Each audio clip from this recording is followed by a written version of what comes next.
Guys, నాలాంటి lips కావాలా? Lip gloss లిప్స్టిక్తో వచ్చేసేది బ్రాండ్ వచ్చేసి. సో ఇప్పుడు అనేది మీరు first lips glass and lipstick తీసుకోవాలన్నమాట.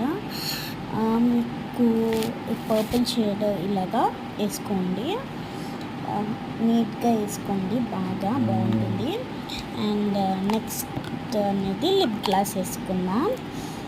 సో అక్కడక్కడ చిన్న చిన్నగా ఏమైనా ఉంటే తీసేసుకోండి. ఈ కలర్ మ్యాచింగ్ లిప్ గ్లాస్ తీసుకుంటున్నాను నేను.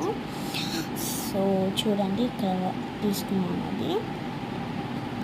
అండ్ ఇలాగే వేసుకుంటున్నాను అనమాట. సో మ్యాచింగ్ మీకు కూడా షేడ్ లాస్ట్లో చూడండి, బాగానే నచ్చుతుంది. నేను ఎప్పుడు బయటకు వెళ్తున్నప్పుడు కూడా ఎలానే వేసుకుంటాను, వీడియోలో కూడా మీరు చూసారు, ఇలానే వేసేసుకున్నాను. సో మీకు కూడా నచ్చే ఉంటుంది. So like share subscribe to our channel. Bye guys.